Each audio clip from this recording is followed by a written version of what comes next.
Hey guys, this is Perks, and you're watching Thorin's YouTube channel. This video is not a Thorin's thoughts, despite the overlay, or even a Thorin versus, because it's not actually about me or my opinions. I will make a video in the future in which I'll give my perspective on some of the things I was informed by here, but I'll just say at the outset, I don't know Rekkles. I have never met him, although he must have been at the studios when I went in like 2014, for example, but he's quite a private person. I've never spoken to him in any context, public or private.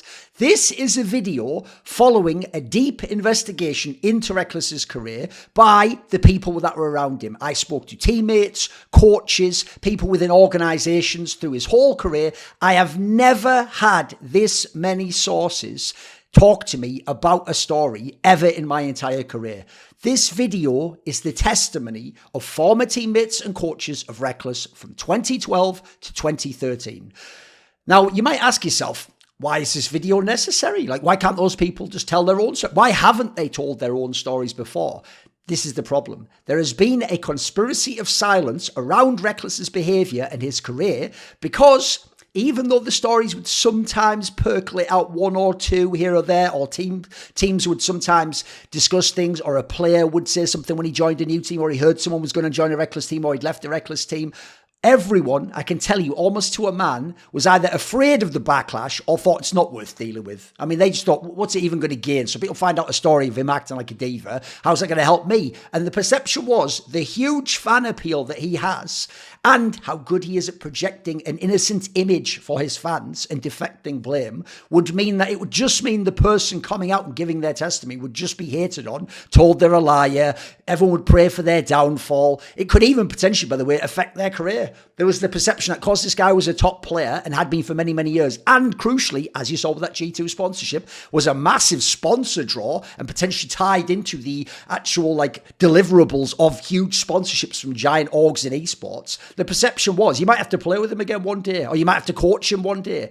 But when I started looking into this, and people found out this isn't just me asking what happened in a story or something, or saying I'll take your story and I'll just hide the name and I'll say it in a video. When they found out it's going to be many, many people across his whole career, the relief that swept over some of these people was palpable. I could just hear it in their voices. It was unbelievable. They were thanking me that I'm doing this video, saying how important it is. They actually said they wish that something like this exists so that the information gets out there so that he can't come and be in a top LEC team again and some young rookie player or some coach who's never worked with him just walks into this situation unaware of what this guy has been like consistently for years and years. Many of the people I spoke to said they will never, under any circumstances, ever work with him again. And people have even told organizations, future ones they would join or ones they're already in, that I will leave or I won't join if you sign that player. In fact, that has to be a condition potentially of me joining your organization.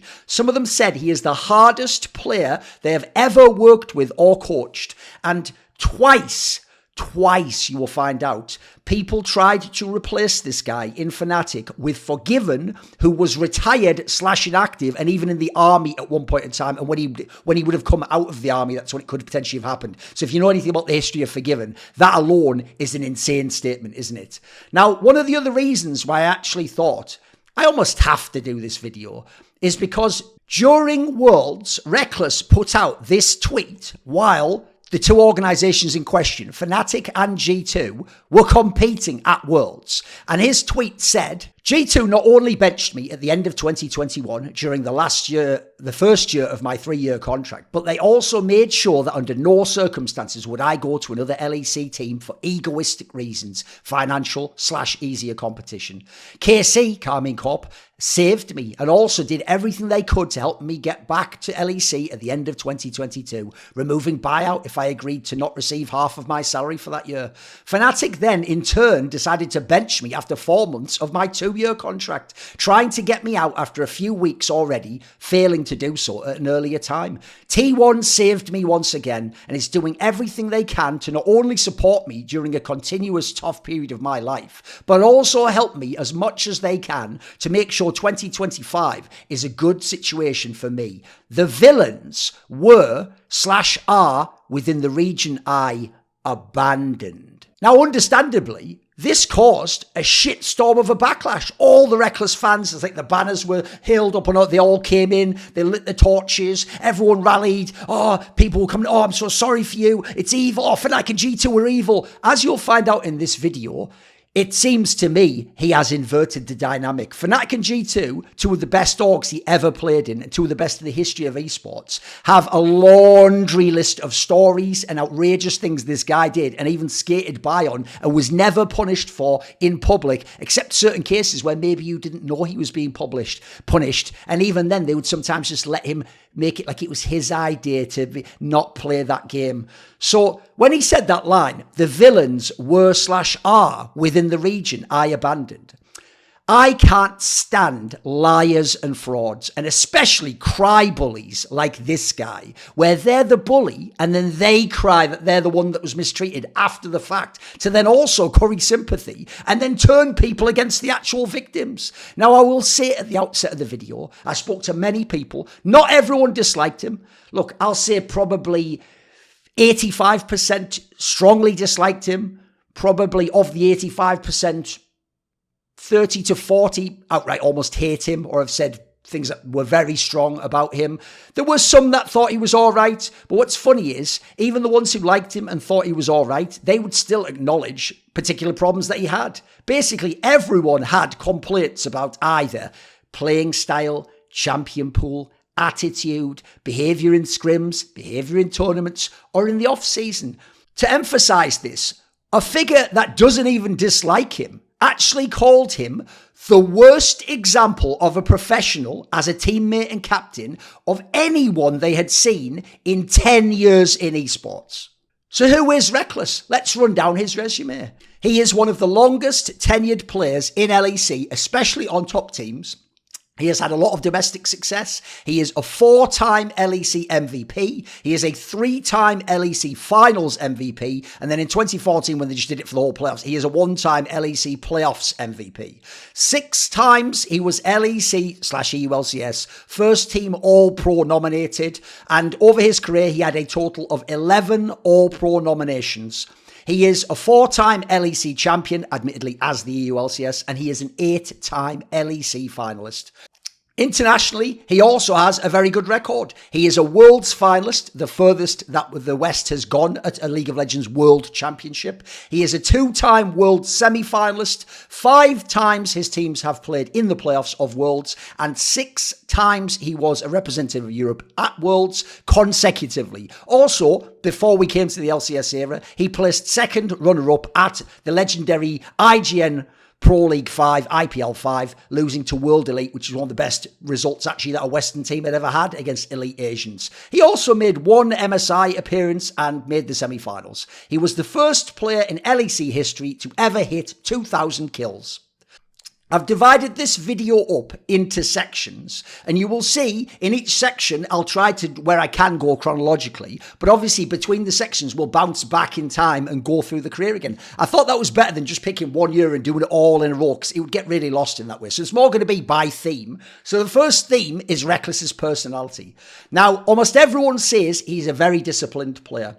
He probably plays the most solo queue out of any player in the top teams, other than maybe Caps when he was in FNATIC. He would play a lot each day. He would practice his champion pool. Hence, he won MVPs. He won titles. People say he's one of the most hard-working, disciplined players ever, except the Karmine Corp here, I will note. He has crazy mastery of the champions he is very good at and likes. He will know every matchup, every lane. He can do everything at certain points in time when the meta fits his style of play. But if you go to Worlds, people have told me over and over again, he will play 2.5 champions. And if you ban them or you can't pick them, you are done.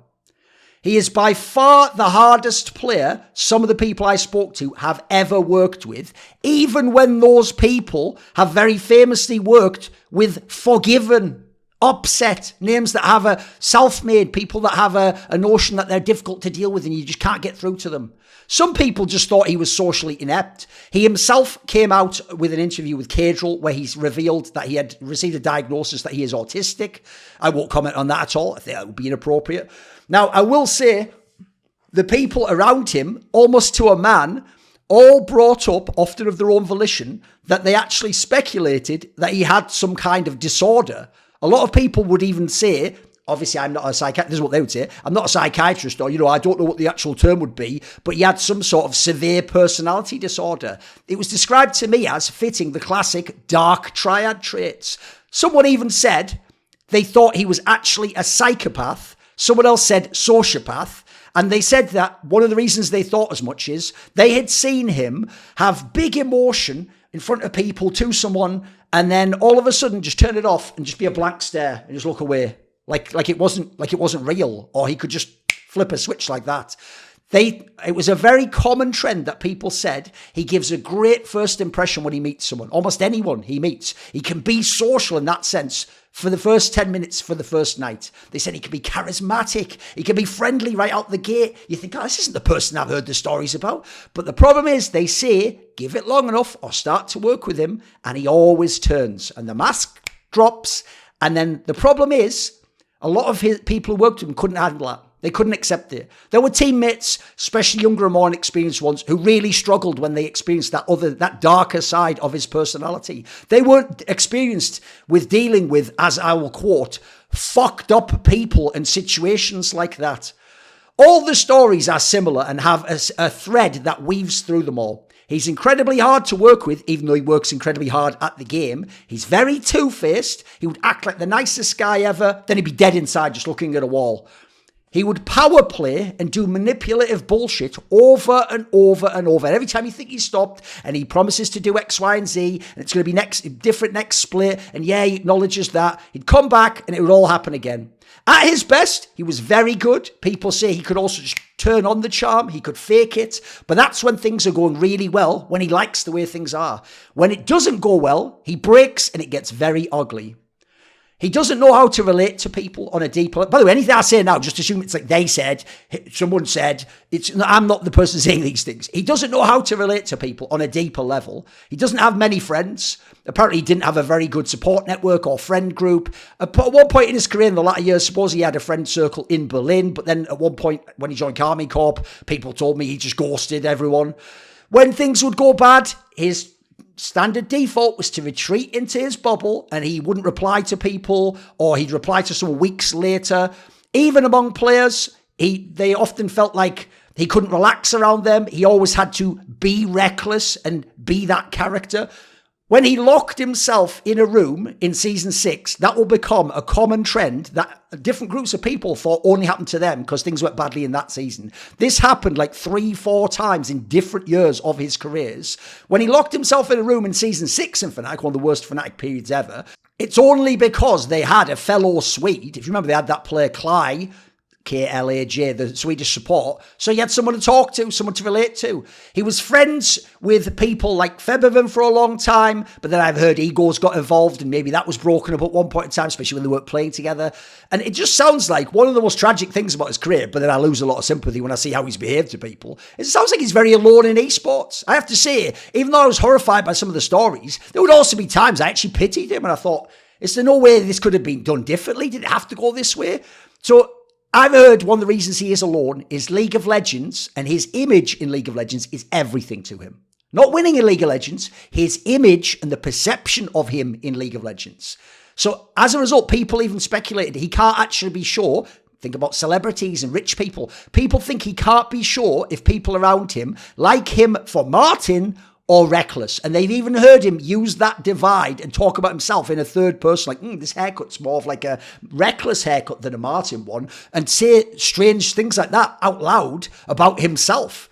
I've been told he is really selfish. He will buy himself lots of things, but then he won't buy anyone else anything. He only sees things from his perspective, his point of view, and doesn't seem to really care about how other people feel or potentially even be aware of it. He just only sees when things go badly, the pressure it's going to put on him, the pressure on his image, what that might cause public perception to be. He's not thinking about, is this hurting other people? Is it damaging their reputation? Is it damaging their feelings? That reckless ego/persona came up as a massive thread throughout the discussions I had. They told me from about maybe before 2017, he used to just be Martin when you interacted with him. This is the era where people liked him and people actually thought they got along with him, thought they were friends with him even. But they said he would turn into Rekkles and that was a different person.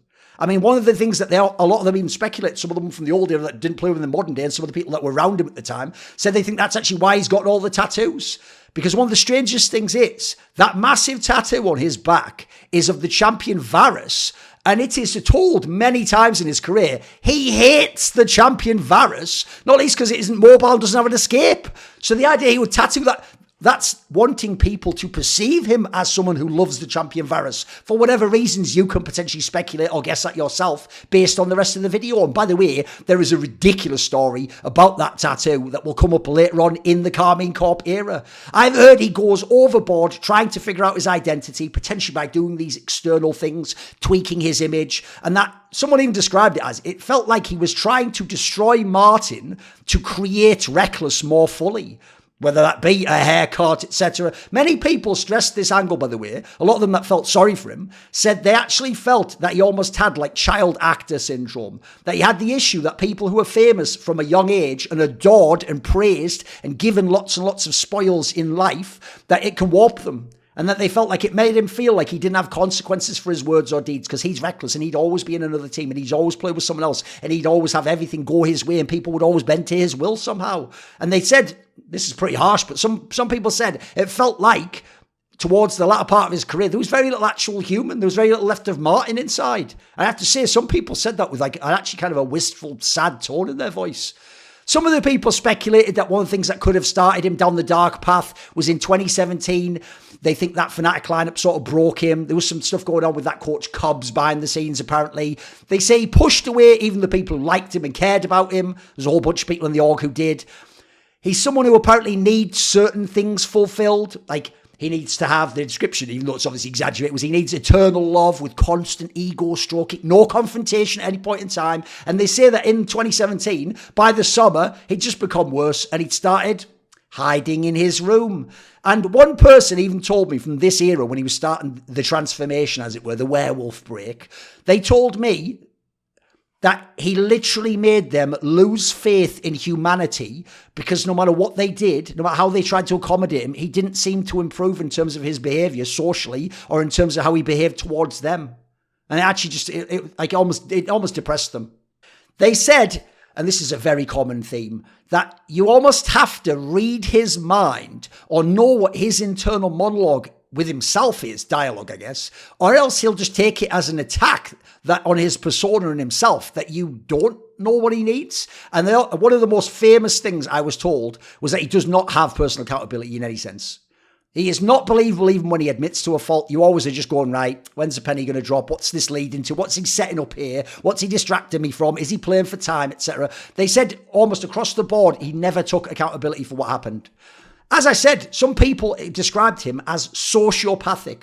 They said he'll tell you lovely... These people, by the way, don't think he's just like got no emotion. They think, like, this is a key thing people don't know about sociopaths. It's not that they don't know emotion. In fact, they can quite sometimes keenly sense emotion in their victim. I'm not saying he kills people or is a serial killer. You could be sociopathic and be in business or sports or whatever, can't you? Or just be an arsehole in real life. So one of the things that you say is actually they can sense very acutely what people are feeling, and then they use that feeling to manipulate the person. So they said he would tell you lovely stuff to your face, and then he would stab you in the back the next second. He seems innocent, but he isn't. He lulls people into a false sense of security.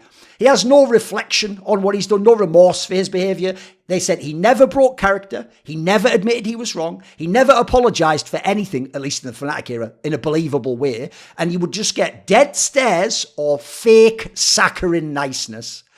He had a real and a fake smile and voice and tone. And in fact, as a result, there were even people who were teammates and coaches of his who would actually message me sometimes and say, did you see that appearance he did on LEC or stream there? That's the fake Rekkles smile. That's not the one he does actually when he's happy and when he's privately with you and things are going well and there's no one and no cameras watching. And quite frankly, a key component was that he knows he has power over people. It has been famous since he was young that he is very good at manipulating people. And by the way, as if to make the point to you, Think about the era when he was in G2. I was told at the end, when all of his options were gone and the players were basically going to say it's him or us, and it was never going to be Rekkles, that he had even in a call won over Carlos, even though he never could have stayed because one of the people, well, two of the people supposedly against him were Caps and Yankos. And so as a result, he even in the call worked his magic on Carlos, but when he came out, Carlos had to make the business decision. And also, I'll just throw this out there, but I won't go into it much. This is another one of those things where, depends if he does some sort of clapback or reprisal. I've even heard that he has been privately dismissive in an incredibly rude way of fans of his who even did things like come to meet him in person, do nice things for him. We'll just leave it at that. In general, and this annoys so many of the people who worked with him, he is someone who gaslights his fans publicly. He treats his fan base like they were his constituents or his base as a politician. And they say that is his life, is how he manages that perception. What people think about him is everything to him. So if they think for even a moment he is washed or it is his fault that they lost a game or he played badly, that is the end of the world. So he would take accountability on stream, but he would always do it in a way that farmed sympathy for himself. He would talk about teammates like he loves them and has a great relationship and how wonderful they are and how wonderful he is to them. And there might be teammates he hates, has tried and is trying to get kicked, and who actually have almost lost hope in him. He is an actor putting on a performance who knows what he is doing. This is what some people told me. And that's why when he's on camera, he gets that soft-spoken voice. The joke I would make, it's like the Michael Jackson voice. Like, I don't know, I guess I could have gone forwards like that. He gets away with everything as a rule. Without his looks, his marketing, his appeal, his persona, people told me his play alone would have had him blacklisted like Forgiven or worse years earlier. The audience only gets to see the perfect human and player, and that's what he's going for. If you remember that famous segment in 2023 where he went on and Frankie poked fun at him about that fail flash that he did against Mad Lions that cost the season for FNATIC and actually allowed Mad Lions to win the split, they told me there is no way he liked that, but, and this is crucial, if he thought that the viewers and Reddit would love that and go, oh, see, he can poke fun at himself, then that's why he did it. That's what he was speculating towards me. So he would make it hard, by the way, on people, some of the loveliest people ever, like Broxer and Hylissang, because then they would get really bothered by his behaviour. And the public shaping the notion that it's always poor Rekkles and he's just so depressed. Meanwhile, he would be playing 5D chess with other people's emotions and careers and reputations. They told me, a lot of people, he is a narcissist. He pretends not to care about social media. You all know that one, right? Where he would follow no people on Twitter, or he'd only follow the org he was in. Rekkles fans would say, he doesn't even care what you think about him. He doesn't even know. Little bro, he don't even know you. Actually, I was told through many of his teams, he is someone who obsessively name searches himself on everything. Twitter, Control F on the Reddit thread. I was told he would set up like a tweet deck with the columns, not as like, feed, DMs, mentions. It would be like every spelling and typo of his name, and he would just see everything after a game and he would read it all. By the way, Yankos even talked about G2 issues that he had with this guy vaguely on stream. It was put onto Reddit and the guy went on stream and people told me he spent like 30 minutes reading this thing. He looks at everything they told me. And when people made too much fun of him being a KDA player in public on Reddit, they said that he would die at the end of a fight in the next games just to prove it wasn't true and imply it was just some rumour or talk or people were making up nasty lies about him and how he plays the game. When a Red Bull crew came to film something at Karmine Corp, he wouldn't even scrim properly because of this, because he needed to spend time working on his hair and his look and getting everything totally ready. He needs and wants everyone to like him. Someone even speculated, by the way, that some of his play issues later were all because of the public reaction to that play made against Invictus Gaming IG, where he did that Twitch play. There's also that Vayne one he did, where he did the one versus FNATIC, where he flashed and got mega one-shot, and then, as soon as he sees public reaction, he can't handle it. And then how about, this is just after, I think, when they played that Schalke game where he could have had a penta, but they jumped out and they lost the team fight. So when he got mega flamed on social media, then he suddenly wanted to play aggro and go in. And he did that Vayne play and then went right back to square one. Because it was never about being better at the champion or changing your style of play. It was about managing perception. They say he's different when you win the championship. His behaviour's a bit easier to deal with then. The problem is, everyone told me he's not a championship player in the latter years, and his level went down, and the role actually changed so fundamentally in League of Legends, more to a Jackie Love Carter style of player, that essentially he is an untenable player to play with in your team. You might wonder in all this scenario, where's the sports psychologist? I've been hearing about them for years and years, like 10 years since Old Weldon, etc., right? I've been told 1 million people have tried sports psychologists with this guy. What he would do is he would meet with them.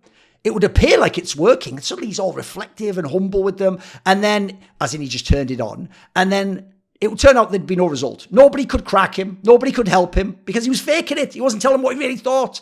And if they started to even figure him out, they said he wouldn't agree to it. He wouldn't admit any of it. And then he would just get them fired or kicked, or he would just stop working with the sports psychologist. And that was a common theme in his career. People said you just could not break through to this guy. By the way, to put that in contrast, someone like Forgiven, people even say he knows he's an arsehole. He's just really harsh and blunt and upfront. Someone like Upset, they say, actually, you can talk to him. You can get through to him. You can reason. You can ask him where you want him to improve, and he'll put in effort. In Karmine Corp, I've heard he actually saw a sports psychologist guy for a month and quit, regardless of whether it was helping. And this claim, years and years later, that he was seeing a psychiatrist, he was aware he had issues, I'll just say, unless it's something only in the time he was in T1, that is not at all what the people in his teams over a 10-year span told me. Quite the opposite. Early people, especially through to like 2016 era, sometimes did like playing with him. And a few even liked him as a person, by the way, even like felt like he was friends.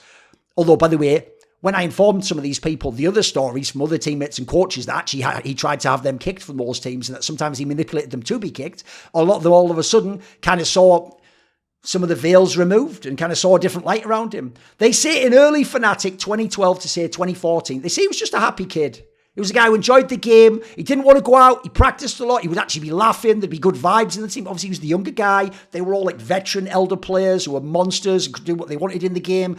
And actually, he seemed to like the players in this team.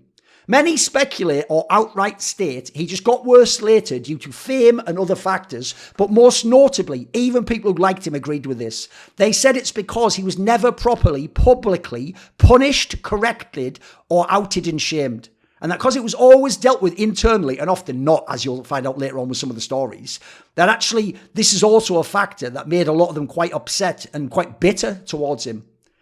He has to win outside of the server or he's in a bad mood. Now you're going to think, what, you mean the perception management? No. I mean, say they play a game in real life. He has to win.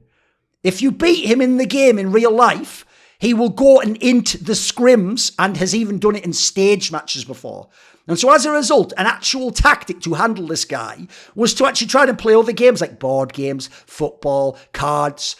And there's even, I was even told it became a tactic of coaches, I think maybe in FNATIC era, where they would bring board games to the studio. They would tell the other players privately, let him win, that we'll be in a good mood and he won't int the game. And then as a result, he'd go on stage because he won and his mood would be all up. Yeah, it'd work miracles and suddenly they were getting results. When he would play football with people, he would get really mad at people tackling him, even if he wasn't vaguely injured or it wasn't a bad tackle. And then people also said, by the way, that whenever he got the ball, no matter where he was, he would just fire it instantly at the goal from any distance. Like he was just the star player, it was just about him the whole time. Now I'm going to go to the section about manipulation. Let's get into how he manipulated people. Don't worry, the stories in the back end of this video are unbelievable, and there are so many. He would never be upfront with his issues. What he would do is he'd wait until that person left the room and then talk about them, or force weird rules to band-aid the issue rather than just bring the issue up and discuss it. I mean, I've even heard in 2021 he was just going through a manager to speak to his teammates at times. In G2, it is said that he conspired to get the manager to ban everyone from non-league games in the practice room. This happened. It's supposedly why Wonder's game actually tanked. He wasn't a guy who liked to scrim and then play 5 solo queue games. Just because Rekkles thought it was hard for him to focus playing League on his PC if other people in the room were playing a different game. Instead of just saying, oh, I just can't handle it when people play World of Warcraft or whatever fucking other game. And not only won't he tell you, but he will say things are good or fine to your face and then be bitter and hold it against you and try and put you in a bad light in the future because of that. There's a story where Nightshare publicly ranked Rekkles as like 6th in the LEC when he was his coach, which, by the way, according to Karmine Corp sources, was fucking generous. And he went onto stream and talked about it to punish that guy for daring to tell him he's not the best. or make fans believe he's not one of the best. He is passive-aggressive. That is one of the most common terms that came up. If Wonder went 0-7 in a game and was running it down, Rekkles himself would quickly say at the end of the game, my bad, I could have carried this one. To be fake and essentially point out by implication, like Wonder obviously fucking tanked that game, didn't he? And then also fish for compliments in the hope the other person would say, no, it was my fault actually, Rekkles. You did great in that game. This is just with your own team in a room. There's not even anyone watching. He is very good at creating, whether he chooses to or not, whole team against him scenarios. Like, the rumour goes that in Karmine Corp, some of them didn't even know this initially, he would just sometimes mute the coach and the support while they were playing. He supposedly in FNATIC ignored and would even sometimes mute Hylissang. By the way, there was a period where Hylissang begged him to speak to him and work with him, and apparently he would just stare at his monitor, stare at the wall, ignore him and not say a word to him. He can turn it on when he wants to, even trying to solve problems, but in scrims it's much more common, I was told, that he would be an arsehole. In G2, people have told me that Mickey X actually stopped playing solo queue at one point in time due to having some level of depression just from working with Rekkles.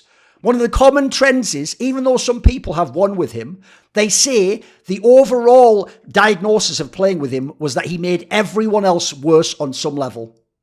He was someone who manipulated his career in terms of who got to play with him, like a general manager. He would try to get people kicked. And once he had that power, people say he would always flex it. So back in the day, it's the case that he would tell people, privately, I like you. I want you to stay. I think you should be the insert position. And then he would go elsewhere to the other teammates without that person or the general manager of the org and tell them, you got to kick this guy, kick him out. He's terrible and get this guy in instead. He has backstabbed veterans and some of the best players to ever play League of Legends. I've heard that he wanted Soaz, who, by the way, had carried them at that Season 7 Worlds to the top 8. He wanted him cut for Season 8 so they could get Whippo in because he had laning issues. Even though he had amazing macro strength, they had all that success together going back years. He was one of the original players that played with him. But then I've heard at Season 8 Worlds, like a year later, that he was fake as fuck around Soaz when Soaz was benched, even though he himself is someone who preferred Whippo. He wanted people like Whippo, Youngbuck, Hylissang kicked and fired from the team, no matter what you were here on your stream. He even at one point in time supposedly said the line in FNATIC, last time I play with Caps, and he didn't mean when Caps was leaving. He meant in the team, as in, I don't want to ever play with this guy again. No player or coach he was ever with, I've heard at some point in time, there isn't a story that he tried to have kicked. And he certainly does not like coaches or receiving coaching. It's even implied he might be the reason Daylor left esports, and potentially is the reason Nico the Pico was kicked from FNATIC. When he talks, he is so good at talking that he'll try and press your buttons until you lose your shit and lose your emotions and get angry. And then when you lose your shit, he's got an excuse in his back pocket there that he can now go to the org or other teammates and goes, I don't want to work with this guy. He lost his shit. That's kind of gaslighting. Someone even said to me, it was like having a fucked up relationship with your girlfriend where they want you to read their mind. A lot of people actually said this of their own volition, this same exact example. And they said it just felt like you wanted to just say to him, can you just tell me what you're thinking? Please. Also, a lot of people told me they believe he has poached players into FNATIC. Like supposedly Yankos almost joined for 2018. At Rift Rivals, Rekkles had been supposedly spent a lot of time with him talking. He was trying to do like the perks to get him into the team.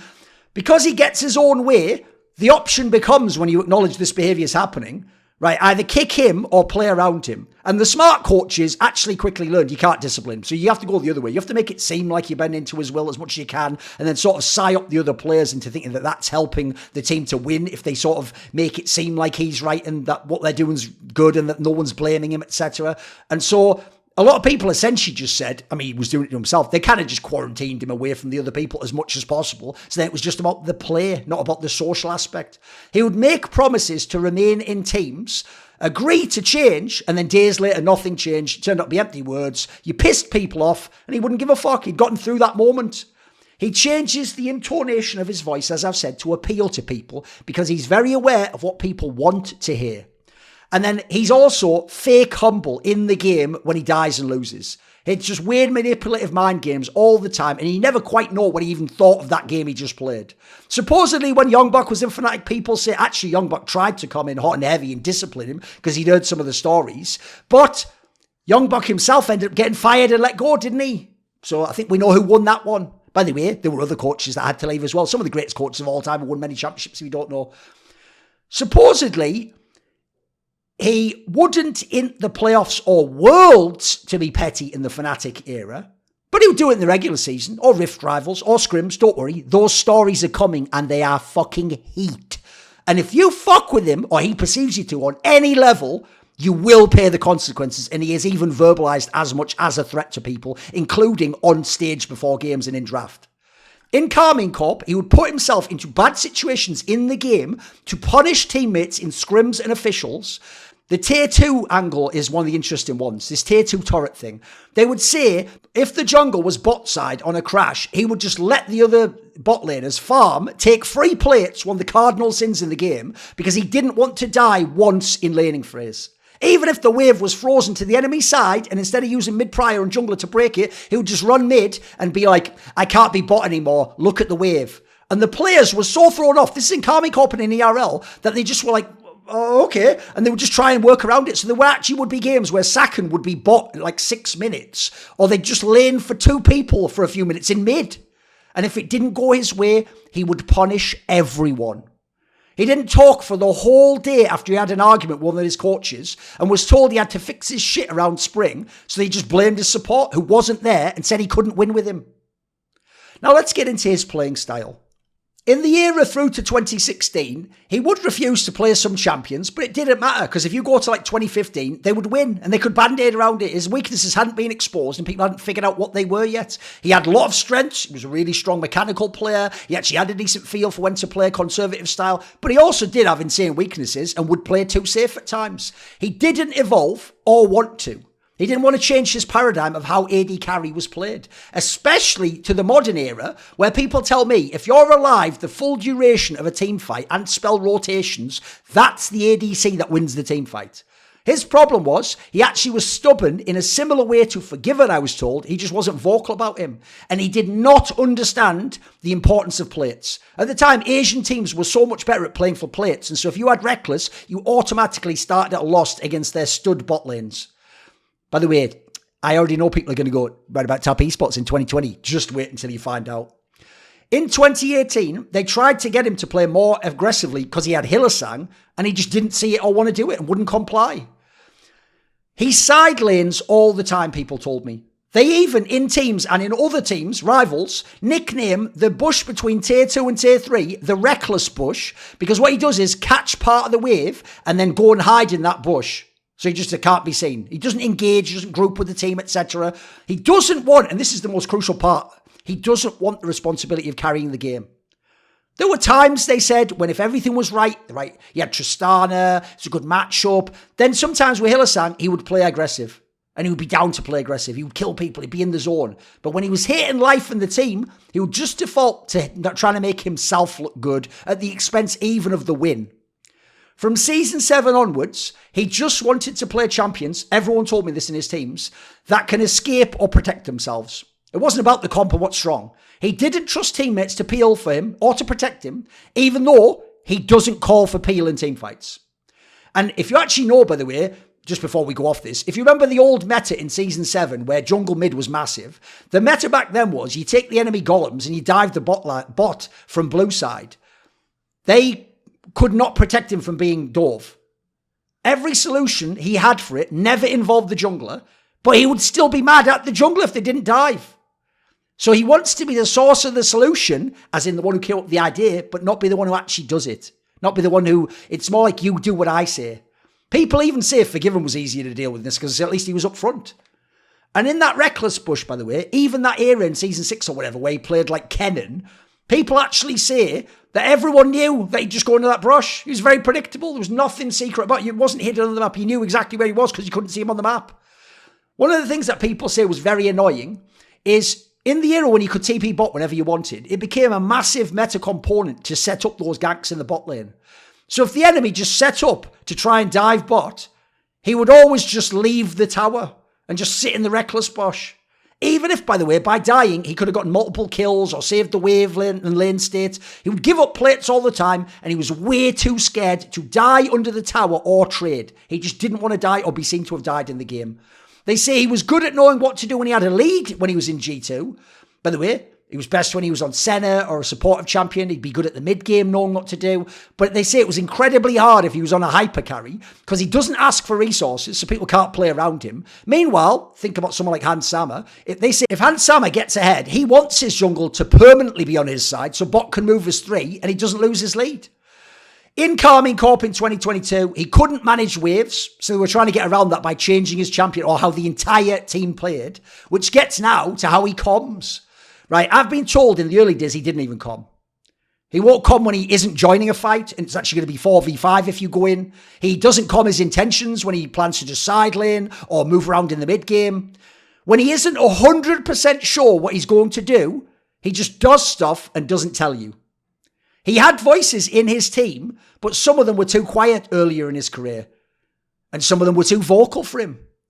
He could have easily solved some of these problems. Many people told me if he'd embraced being a leader and actually voicing his real opinion. So I was told he isn't a leader from AD Carry like a Hans Sama, a Crown Shot. He doesn't tell you what he wants or needs. He was never, no matter what he tells you publicly, he was never a shot caller or a strong voice in FNATIC. But he presents himself as one on stream, and he trusted that in FNATIC, Caps would do it and then Nemesis would do it. In Karmine Corp, I was told he doesn't comm for anything. Never called around waves, never called early game, never discussed matchups. And I was told that in terms of comms, and what a statement this is, he was worse than Forgiven and Sven. So no matter what you've heard about them, he's worse. KDA player, that dreaded term he's tried to run from his whole career. He is one, and people across the board, even people who like him and liked working with him, agree he is one. If he saw a fight was about to be lost, then he would leave unless he was forced by the terrain or lack of escape tools to partake. The evolution of AD Carry just left him behind completely in that sense, and his reasoning for everything just became, if we do this, I might die. He didn't ever want to die in the second period in FNATIC. It was all about optics. It wasn't even about, by the way, dying being bad or stopping you carrying the game. It was just about the idea you were seen to have died, therefore you were bad.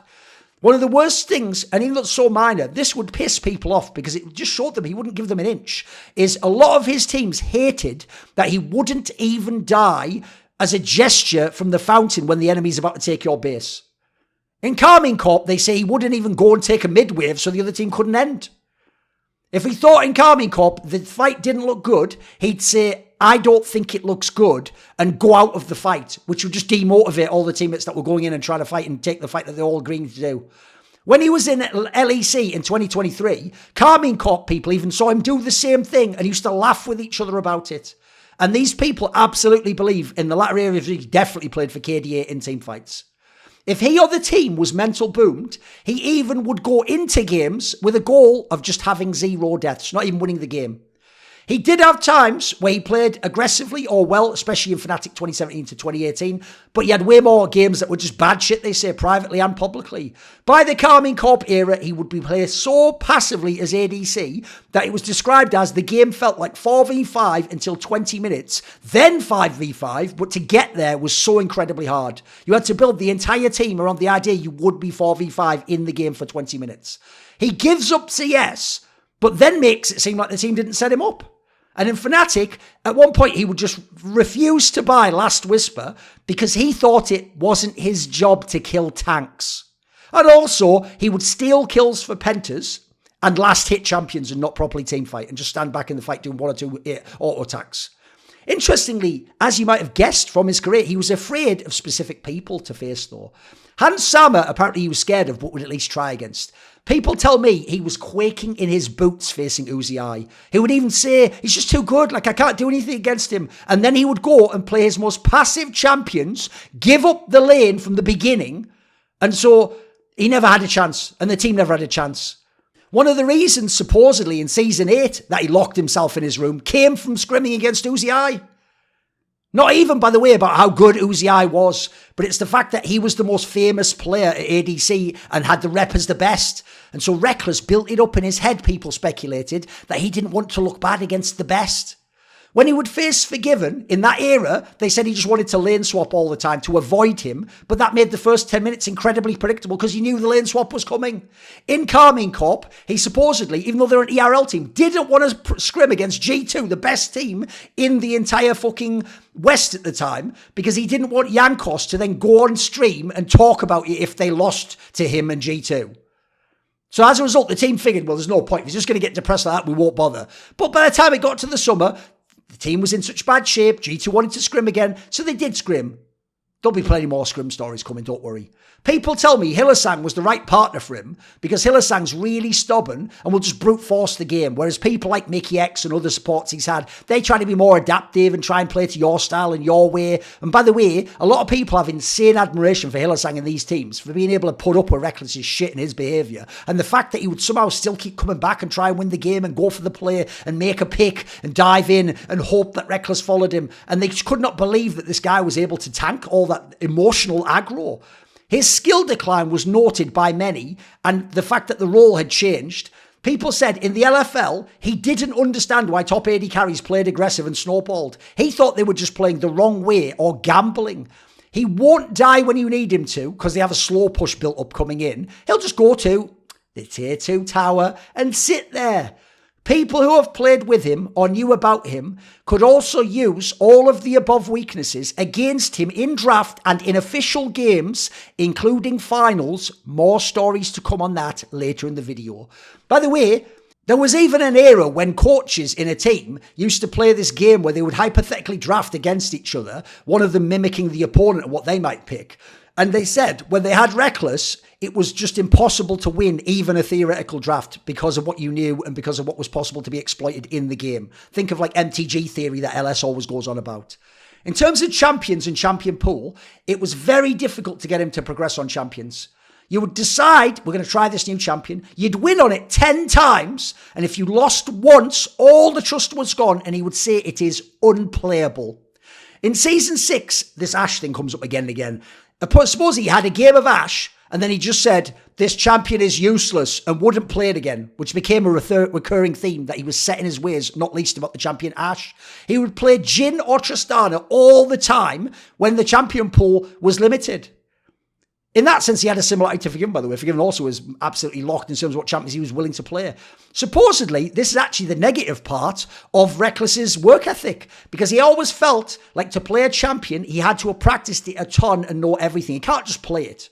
He has to know every counter, every matchup, and so that would hinder you in practice because you can't just try stuff and just use it every now and then. And he'd have all these rules and conditions around when you could even pick that champion, which almost defeated the point because he was just locked in the draft and couldn't really have any variety or flow chart as to where you went.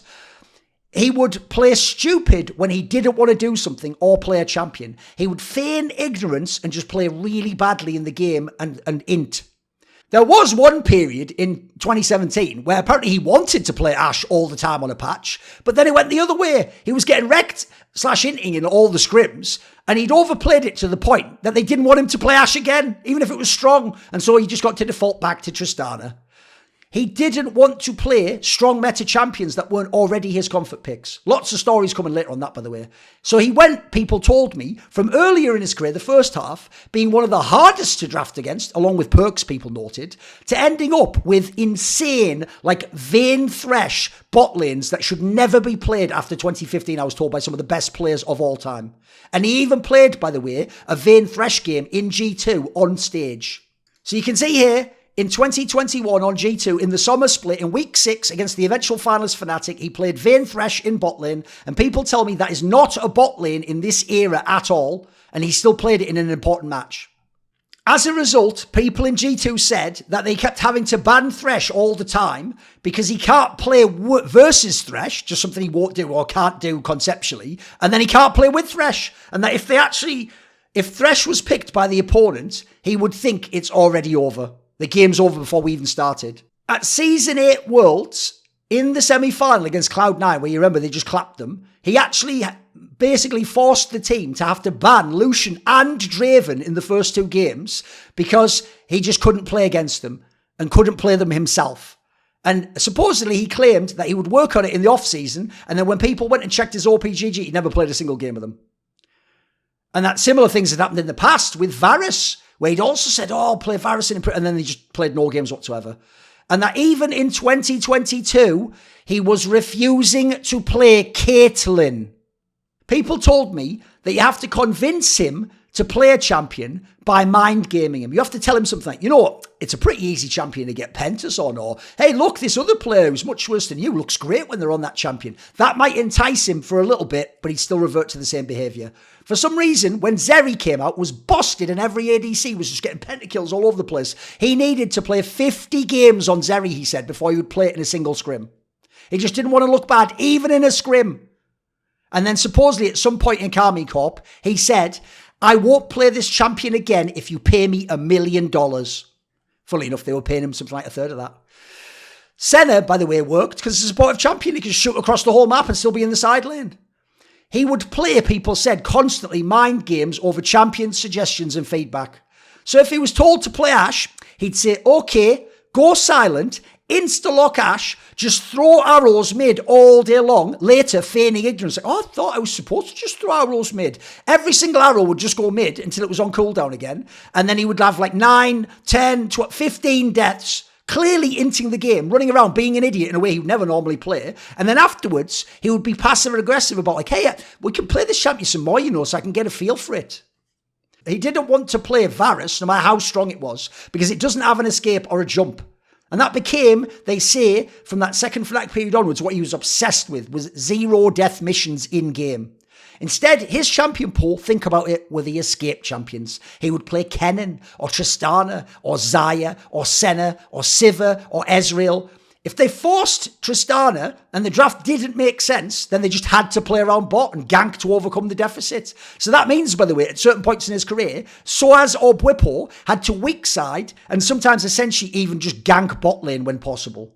He would, when playing with Hylissang, take cleanse rather than heal because he didn't trust. He wanted to be able to get out and use the heal. He never trusted that Hylissang would play properly and that they could be aggressive. And as a result, he wasn't capitalizing on Hylissang's skill pressure. Now, I've told you earlier, G2 and others used this against FNATIC. They had specific matchups they could play into him, knowing what he'd pick. They would know when he'd play under the tower or in the Rekkles Bush. Perks and Caps apparently knew the stories about him. I mean, Caps had played with him. And so during the G2 FNATIC rivalry, when he was on the FNATIC side, they would just make whole game plans around it. But more about that later. And by the way, teams very soon in the latter era just learned this rule. You don't have to kill Rekkles. Just ignore him and you get to take the Nasher. Another team's analyst had an algorithm for solo queue stats which normalized performance on the champion versus every challenger player on that champion and made like a FIFA-style ranking. Rekkles in damage taken was a 95 and in damage done was 27, which they said was equivalent to ERL tier 3 level. Oh, an interesting detail, he apparently hates other teammates playing ADC champions. Graves, Jungle, Tristana mid, but more on that later. Now let's do some stories. Now I've broken these stories up. This is probably going to be the most interesting part to a lot of you. I've put them in different sections like personal life, scrims, boot camps, tournaments, teams, off-season. So we'll go like that. For his personal life, I will just say this much. I heard some of the aforementioned things potentially were part of his personal relationships, but I'm not going to speak on that because at the moment that's his private life. He has a right to a private life. And I think unless he plays chicken with me and decides to fuck with me or say anything silly about me or my career, that can just all stay firmly packed away and he'd never be discussed. Balls in his court on that one. No, an image, fire it straight back. In scrims, let's get into this. So in 2017, FNATIC had Jesus, if you remember, as the support player. Now, he openly told a story I also was told by other people. It was on the Crackdown, and he told the story that Rekkles wasn't interested in improving with him, and that when he cried after winning Summer MVP, the reason the team was like ignoring him and laughing is because, as he said, what the fans saw was not the reality of how it was in that team. It was a 4-man team and Rekkles having to, and everyone having to adapt to Rekkles. And he wasn't a captain at all. And then here's the killer. The entire summer split in 2017 where FNATIC was one of the best teams, he scrimmed from a room and did not want to be part of the team and felt like if he was near or spoke to the team, his words, it would spoil his performance. By the way, Caps was on that team. Soaz was on that team. Broxer was on that team. In 2018 FNATIC, at Rift Rivals, he supposedly, actually around that time, wanted to have big NA offers for one day. But because of how he played in scrims, running it down against the NA teams, I was told by industry insiders he was done forever for coming to the LCS after that. In 2019, they say that he divided the team and the practice because it just was not serious, because Rekkles and Nemesis didn't care. Not my words, Nemesis. This is other people in your team, bro. They both apparently believed scrims were useless and that everyone should just play loads of solo queue. But bizarrely, I was told that when they would get on stage, they would try hard and actually shit would happen in a way it never did in scrims. They would come together and that's why the team was one of the best Western and European teams. In 2021 G2, he thought people weren't taking the game seriously. Remember how you were told he was going to join and adapt to them and their winners and he knows he has to fit their culture? He would join and if people laughed when they lost, he decided they weren't taking the game seriously. Or if they picked a troll champion for one scrim, they weren't taking the game seriously. Supposedly, the coaching staff of G2 once told him, this is an Ezreal angle. He just insta-locked in Kai'Sa and ran it down. Oh, you know that Ashe? Let's go back to that. They tried to convince him to play in the summer playoffs because they needed bot pressure and they figured it doesn't require him to carry, just have utility, push the lane. Supposedly, he picked it and went 0 to 14. He just clicked mid lane with the arrows all day long, farmed minions, died, and then said, I'm so useless. In Karmine Corp in 2022, he would die a lot, and that is even shown in a game he had against Gamewood in week 8 of the LFL spring season against Akali. So you can see, even though they win the game, look at how he goes here. But they say he would think it's because the other players on the other team, think about what this implies, were so horny to kill him like he's Faker or something, and that's the only reason that his moves weren't working, he was getting killed and playing badly. It was never that he was doing the wrong thing, it's that they were almost playing the wrong way. He thought the other team lived only to put him behind because he's reckless. When there was a patch where Misfortune was strong and he had to play it, he wasn't comfortable and refused despite any amount of efforts from the team.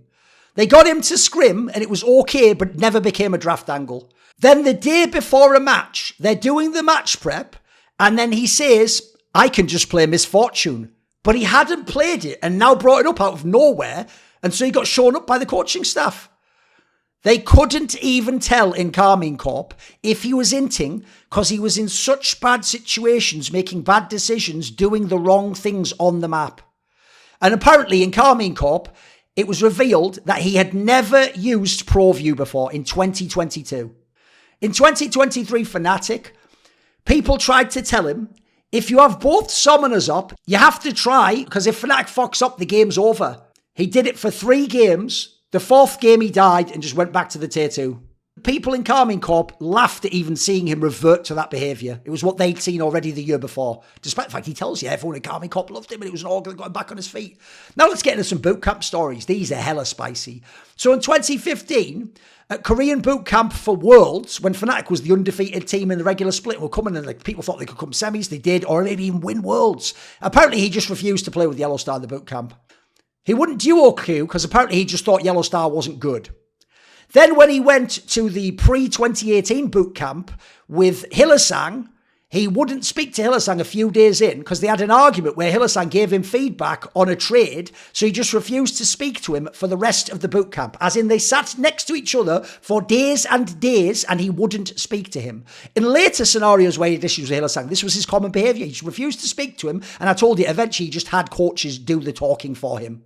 At 2018 Worlds, you're going to think this can't be possible, Thorin. 2018 Worlds is where they go to the finals, and he was looking awesome. At 2018 Worlds bootcamp, he didn't want, listen to this, you've heard it before, he didn't want to scrim in the same room with his team. So he moved his PC into his room, locked the door, and wouldn't come out when they lost. He refused to speak to Hylissang, and he would just suicide in the lane 15 times in a scrim. There's a story that Hylissang flashed in 2v3 once, and Rekkles, thinking it was bad, basically like refused to do it. And then Hylissang said something in the review like, we can kill them if we play better. Rekkles' feelings got hurt because he just interpreted that to mean he's saying I'm an unskilled player or a noob. And he became so non-verbal, listen to this, that he ignored everyone, so everyone wanted him off the team for Season 8 Worlds. They started scrimming with Whippo as AD Carry, but they got stomped so hard it was impossible to play. So they took a team vote. Do we keep playing with Whippo? Do we play with Rekkles? The team voted and still chose to bench Rekkles and give up Worlds and any chance of doing well because people didn't want to play with Rekkles and they wanted him to finally be punished publicly for his behaviour. Unfortunately, the coaches overruled it because they didn't want to give up Worlds and thought it's going to be bad for everyone's career if we do badly here. And they basically told the other players, just be super nice to Rekkles, we'll handle the rest. We're going to do Operation Saving Private Rekkles. Once they got to the main event, bizarrely, people say he was fine and he was normal and he was trying his best. Although, I have heard a little story that in the finals against IG, he's part of the reason why the draft became impossible at some point in time. And also, supposedly, I'll give him this benefit of the doubt, apparently the team was just completely mental boom before the finals anyway and didn't want to even practice. At Worlds, FNATIC tried to get him to play Kalista for a scrim. He went 15 deaths, going side lane only, pushing until he died over and over for a game, then just got up and walked out of the room. Now let's do some tournament stories from over the years. Some of these have evidence. So at 2013, he was in the Challenger circuit because he wasn't old enough to play in the ULCS. So if you remember, they had N-rated and Yellow Star. Yellow Star was an ADC. And then they had Yellow Star swap to a support and they had Pushu. That player come for ADC. And so he used to play in Copenhagen Wolves in the Challenger circuit with a bunch of lands like the old open circuit. And he went to a LAN in Copenhagen Wolves. And after the last match, he just got up, left. Nobody heard from him again until he was back in Sweden and it was time to do a scrim. Now, previously, they used to meet in the airport, play cards, etc., but they just couldn't find him and he just vanished. At 2014, you remember that famous game in the group stage where they almost beat OMG, but they barely lost, and then he started crying, right? Teammates even didn't get why he cried. It was just a BO1, they weren't out, and some of them, by the way, didn't actually like that he was emotional like that. Some of them actually said it was quite frustrating, and they couldn't tell whether he was doing it for attention from the public or if there was anything real to it. In 2017, in the summer split, FNATIC was one of the best teams, but famously they lost in the playoffs in a shocker to Misfits, the one who went on to go Game 5 with SKT at that Worlds, if you remember. In Game 1, the draft was so fucked up, they say, that Caps had a bad game and mental boomed. That then made Rekkles mental boom, and he refused to talk to anyone. And so then in Game 4, the losing Game 4, they had to ban 3 ADCs against the opponent. 3. And they lost. Everyone melted down that split, and he was part of the reason. At 2017 Worlds, he famously cried on stage. Then, I was told, he walked off stage and was fine 10 seconds later. 0 visible signs of emotional distress. It was all an act, I was told. And in fact, throughout all his crying incidents on stage over the years, people have told me they think they were fake and they are skeptical that there was anything real to them beyond wanting to convey a perception to the people watching. At 2017 Rift Rivals, Caitlyn was pick ban first every game. Rekkles had lost 15 games in scrims to G2's Caitlyn. He refused to ban it or play it because he thought it was bad. They begged him. Just let us ban it. And supposedly, he actually said out loud, ban Caitlyn on stage this weekend and see what happens. And I will show you, the team went 2-4. So they won this game. Caitlyn was picked. Then they played TSM. They had to ban it. Then they banned it and won against Phoenix. There's the 2 wins. Then they played TSM, they gave Caitlyn, they lost the game. Then they went against Cloud9, they gave Caitlyn, they lost the game. And they went 2-4. At the same event, he apparently hid from his team. They went to the studio one day and he hid in the other side of the LCS in some room where they couldn't find him. And then suddenly, like a minute before the match began, he just came up on stage and then entered the game. In the game, he wanted Corky picked, even though FNATIC ended up with an all-AP comp. And he'd never played Corky before, is what they told me. He locked it in, and if you actually go back to the cast and listen, the casters spend the whole time talking about how Corky's not going to be the ADC because it gets first picked, speculating what else is going to be picked, and then they assume it's Corky mid, because he's first picked. And then you should hear how shocked Azale is. He even says, I actually think FNATIC has a truly awful team comp because the whole team is magic damage. Only Lee Sin has physical damage because they changed Corky at that point in time. At the 2018 MSI, the only one he attended in his career, because he hated other teammates playing AD Carry champions, in the game they had against Team Liquid in the second week, they were prepping and the team decided, right, we need to pick Graves jungle to win. So they tell Rekkles, get Graves jungle and then we're just going to take Rakan and Xayah on 3. Rekkles apparently agreed, so then TL locks in Trundle and FNATIC takes Graves and Rakan. Then Rekkles goes, nah, I'm just going to play Sivir, locks it in and is useless the whole game and then blamed Graves and said Broxah was supposed to carry and that Rekkles was only there to clear waves. In the same tournament, in the semis, they got swept by RNG in the semis. Uzi was always the guy who had his number.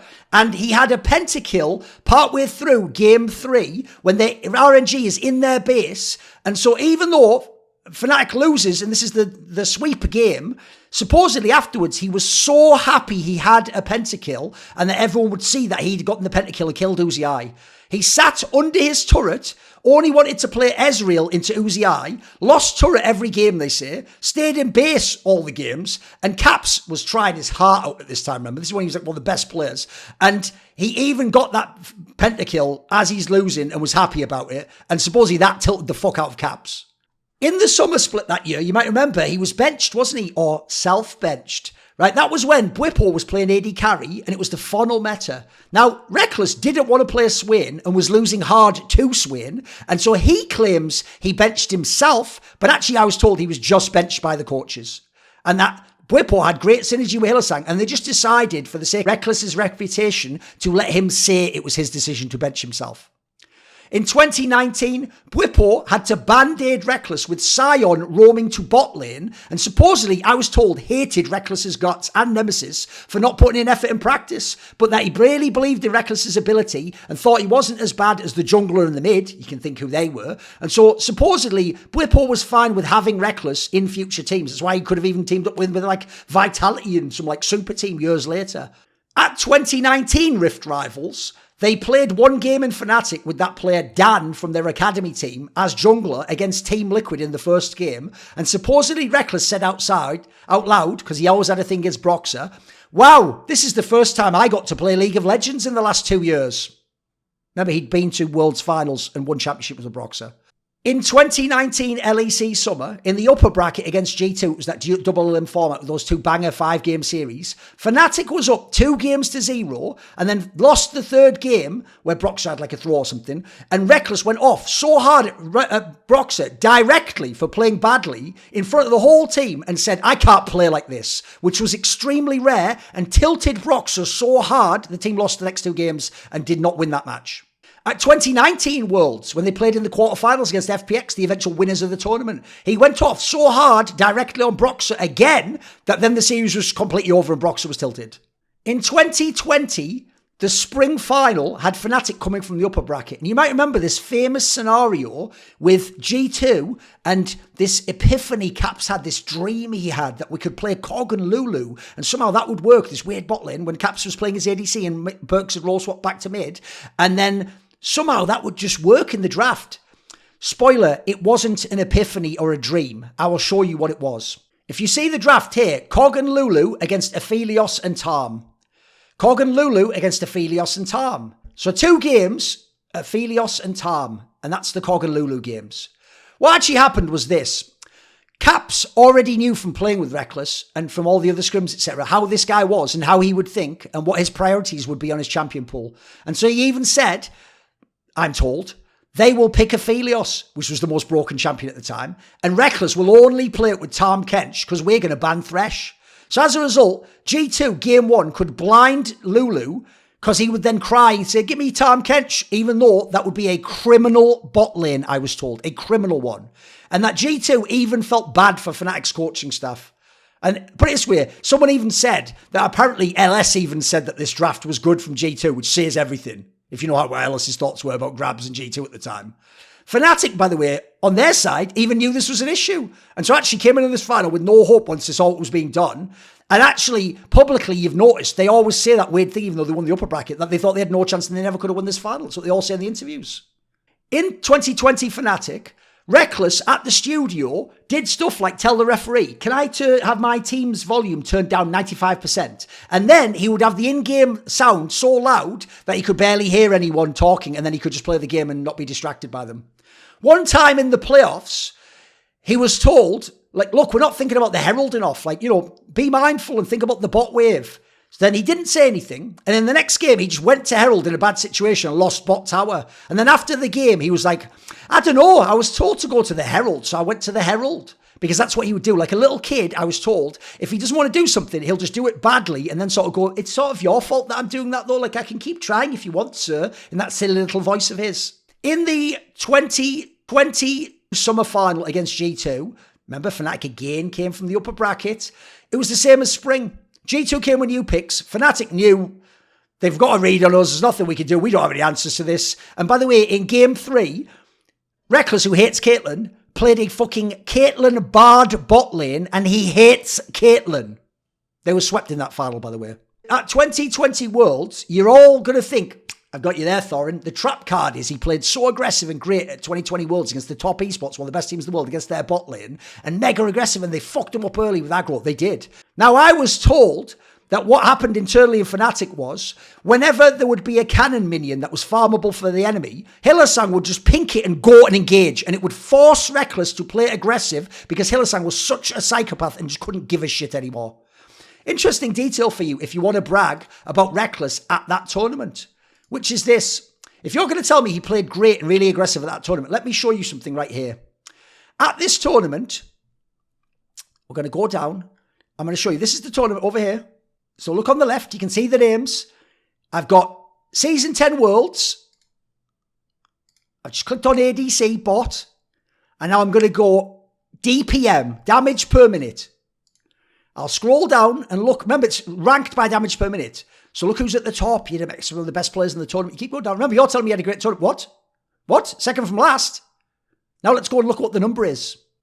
352 damage per minute. Now at the top, people were doing 600, 500, 400. He is doing 352.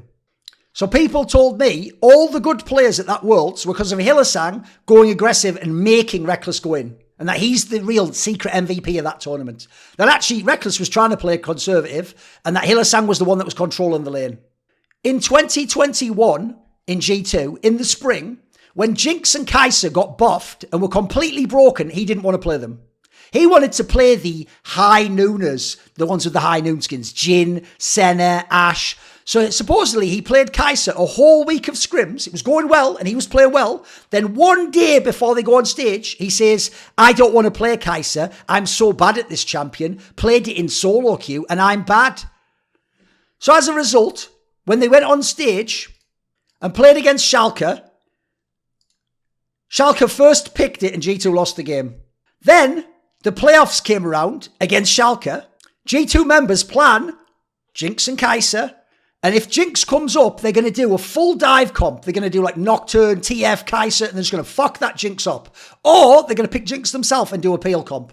The next day, Rekkles comes into scrims and he says, I'm not playing Jinx or Kai'Sa, and he's only going to play Jhin, Ashe, or Senna. In the draft, if you go to here, against Schalke, Dylan Falco coach team, every single game, Schalke just takes a Senna away because it was the best champion for Rekkles. And they almost won this series. Look at these rosters and look at who they're playing against. Supposed to be the best team in the LEC, by the way. Every game. Every single game just banned Senna. And that gave you a chance to actually beat G2 Esports. And that made it so that G2 had to first three either Jhin or Ashe, because otherwise they'd get banned out 4-5. And that made, people said, the drafts complete dog shit and unplayable. And that they almost should have lost that series. When they were watching the final and talking about what they could do better for next split because they weren't in it, supposedly Rekkles was like, I felt like this split you guys didn't trust me. And Jankos was like, what do you mean by that? Because they'd given him full freedom. In week 1 against Schalke, they played, of the split, they played against Broken Blade's Nocturne, and there's a moment in the game around the Dragon where G2's fighting and brawling, and everything's used by the people on Schalke, and all the people on G2 are just shouting, because there's like low health bars, like medium health and low on a bunch of people, to Rekkles, who's on Tristana, like, you've got full health, go in, go, you can get him, just jump in, it's a free penta. And he just goes, no, I could die here, and then just jumps out and walks away. And so I was told the team just lost hope in him in the first week. In the summer split, mischaracterised supposedly wanted to duo, since Hylissang and Upset played a lot of duo, and they were the best bot lane. The trick, though, at the time, since duo queue had been removed after Master, was you had to demote your account from promos. So you had to play Masters, then demote or decay, so you can again play 2 to 3 games in duo queue. For the rest, you play normals or in a second account. Now, he didn't want to make a second account because it takes too much time and there'll be too many low elo games. So all the same, they were duo queuing. They were playing like 30 to 40 games. It was going well. They were streaming it. They were showing new bot lane combos, Kalista, Kai'Sa. By the way, compared to, remember, in spring, like Sivir, Jhin, Vayne. And there was a game where mischaracterised supposedly played set with Rekkles' Tristana, and he fucked up level 1 and they got killed, and then the game was just over. The next day on OPGG, he was promoted to Master, Rekkles, so they couldn't play. A week goes by, and they ask Rekkles, like, why did you stop playing with mischaracterised? Like, what's going on? And Rekkles said that since they started playing duo, he was now worse individually, and their schedules weren't aligned anyway, because he would wake up at 7, whereas like mischaracterised apparently woke up at like 11 or something. So they'd need to alter each of them by an hour, and so he didn't want to do it. But actually, I was told it's because mischaracterised hadn't re-signed with G2, so he knew mischaracterised would be gone, so he thought, what's the point in investing any time or effort into this relationship?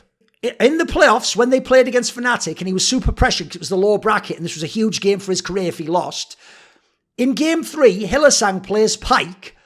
Go watch this game. Forces 2 flashes or something, early levels, and then walks up, charges the Pyke Q, and misses. So mischaracterised on Braum, insta Q flash exhausts, and it's like, go! And Rekkles just goes, no, we can't, and backs off. Because he thought they'd just always play bot in FNATIC as long as they were down only like 10 to 20 CS, and then you could just scale with G2 and win. So what's the point in contesting and try and get a kill? Which is insane, because if people don't know, in game 1, FNATIC actually was somewhat running it down in the bot lane, and G2 could have really punished them. And as said, he had even exhausted Hylissang, by the way, so Rekkles could have just gone in, but he just chose not to. In 2023 FNATIC, this isn't a negative story. I actually promised someone I would tell this story, because they had pointed out a good game he played where they thought he played correctly. He played a game against G2 in week 3, where he played Sivir, and they say he wave cleared, he held waves, and he scaled.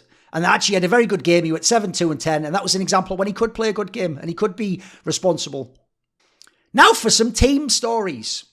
So in 2013, in Copenhagen Wolves, they say he was just introverted. He kept to himself. He was silent. He never sat and discussed his mistakes, never reviewed anything, never planned for the game with his partners.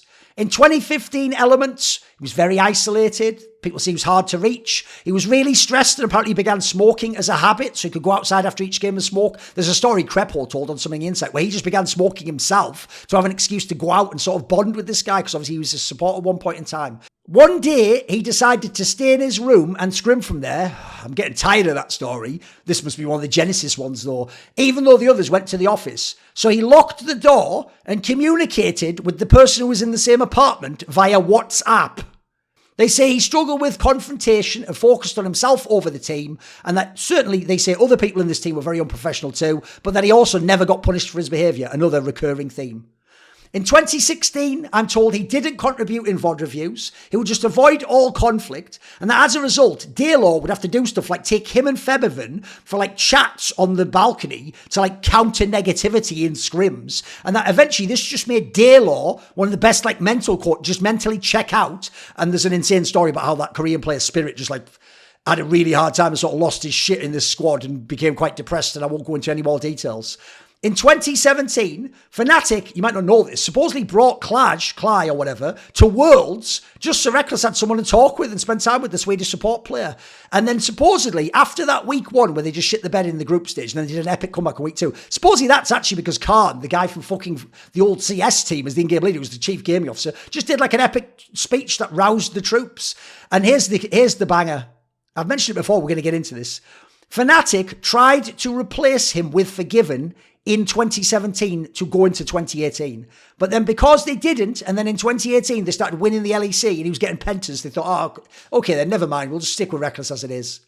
In 2018, Youngbuck joins FNATIC and does a presentation about Rekkles not buying pink wards. Apparently he had like 0 wards for 2 weeks. So basically they told the team, look, when people are ahead and winning after 15 minutes, buy pink wards.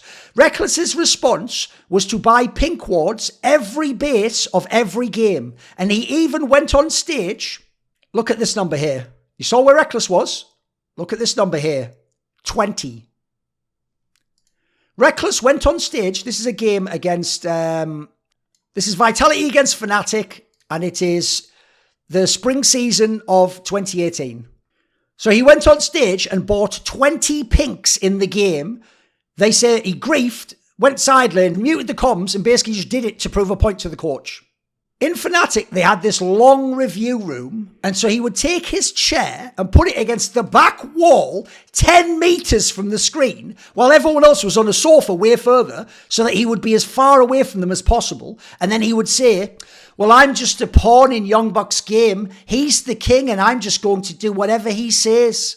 I was told in this team, you have to read his mind as the jungler and his teammate and know what he wants you to do. And so in the team, what they would do, instead of working on Rekkles, they would just psyop Broxer the whole year, that whatever Rekkles says, it's fine, you don't need to go bot. He isn't fine, and you need to go bot. Essentially, the coaches acted as a translator to Broxer from his own teammate.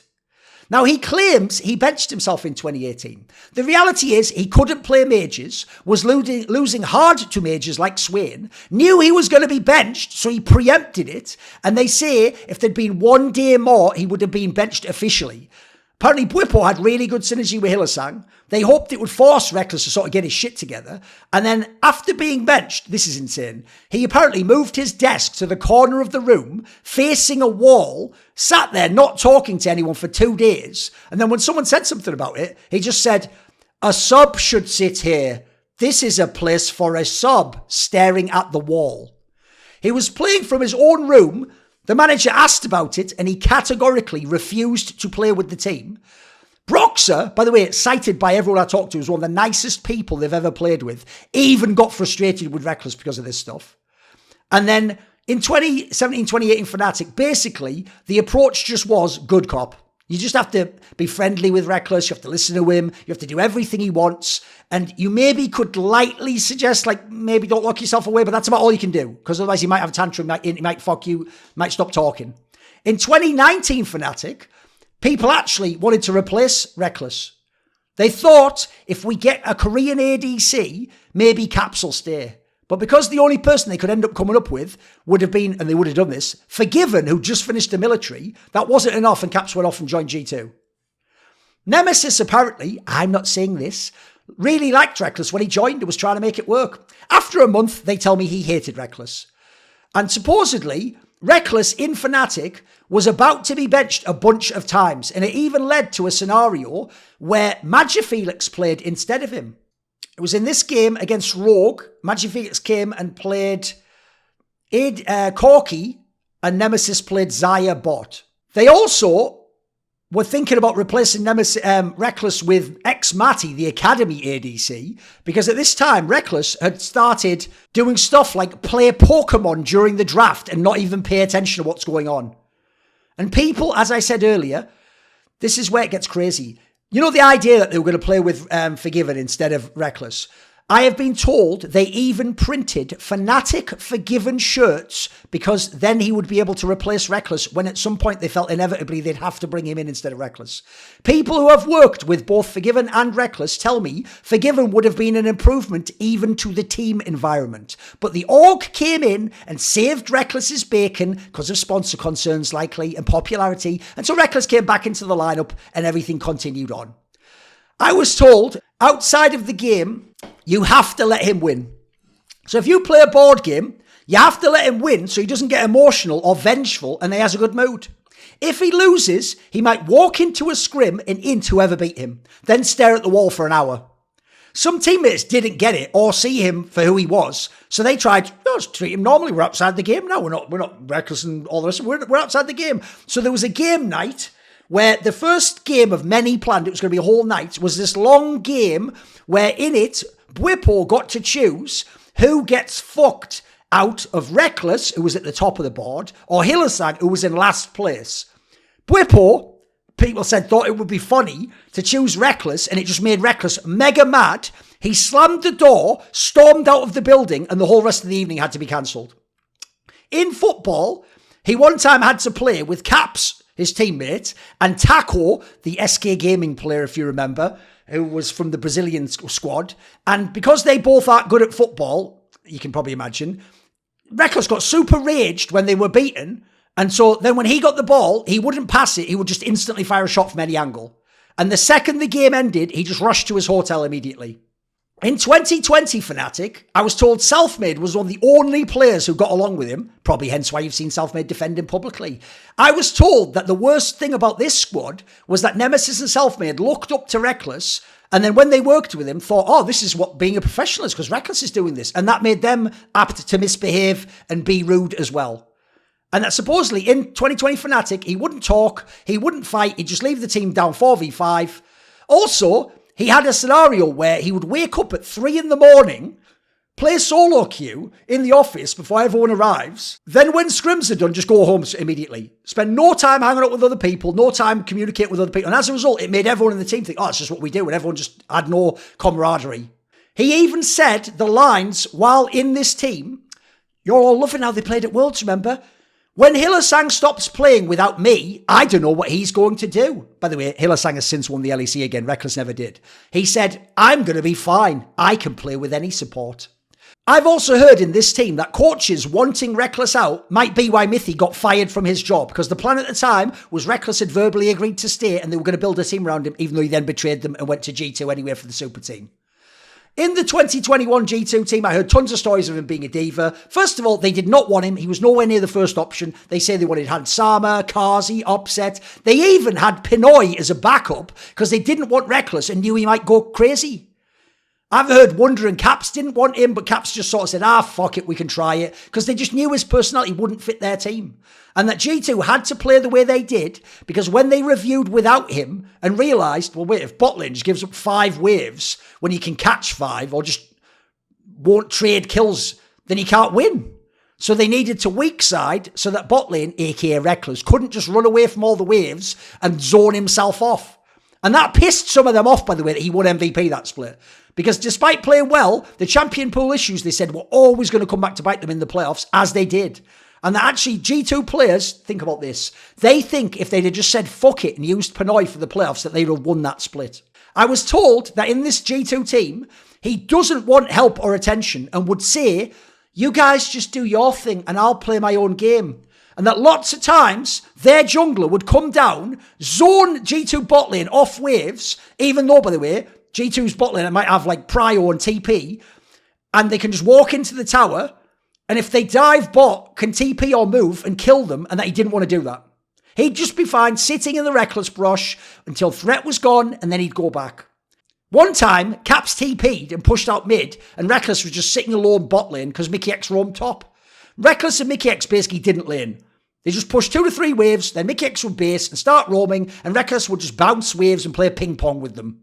He liked to play 1v2 only when he was safe and couldn't get got. So the thought was, if he didn't die and then mischaracterised roams, they thought maybe we can get an advantage that way. The problem is, though, he would play stuff like Jinx, and Jinx needs items and farm, and that game, the enemy had Lulu and Cog and no summoners and like 3 stacked waves. They could have gone under the tower, have a TP and get a double kill. Rekkles refused to do anything until Caps pressed TP, and then he started moving to the tower, and they wasted TP for nothing, as in his own tower. Play your game, I'm fine, while dropping waves. By the way, G2 was used to potentially the best year ever the year before, and how Perks played aggressively. So they say this year G2 went in every fight knowing it's 4v5. They weren't a team that peeled anyway, by the way, hence why Perks used to play Perks, Kaiser and Xayah for self-peel. And that he tried to bend this team to his will, but he wouldn't adapt or flash because he might look bad and he cares too much about his brand. They said he would int an entire day, and that you can't win in that sense unless you bend to his will. And then if you do, then the other players hate you because as a coach you bent to his will. Nobody was unhappy, they say, in that team about not going to Worlds because they were just glad they didn't have to deal with Rekkles for 2 more months. Apparently they also had a pink ward presentation in this team. So in a game, Misfits against G2 in summer, there's Rekkles. Look how many pink wards he bought. 12. Now that doesn't sound as egregious as the 20, but listen to this story. So they had another presentation. They told him, you're not buying as many compared to your opponents. And at the time, in terms of ADCs, he was ranked last for buying wards. So then, go watch this game. He would just buy wards every single time they base, even though actually in the game, they were in tons of times. They were like a team that was starting to win and starting to get control, but he just keeps buying pinks. He's buying 2 at times. So he's not getting to the item, etc. And he just kept, after this, passively asking them, after this game, when's the next presentation about pink wards? And people in this team were just thinking, what the fuck is wrong with this guy? Also, in that game, as well as buying wards, he just rocket jumps and then walks out of the last fight and gives the whole game up in like a 50-50 fight. And they lose the whole game.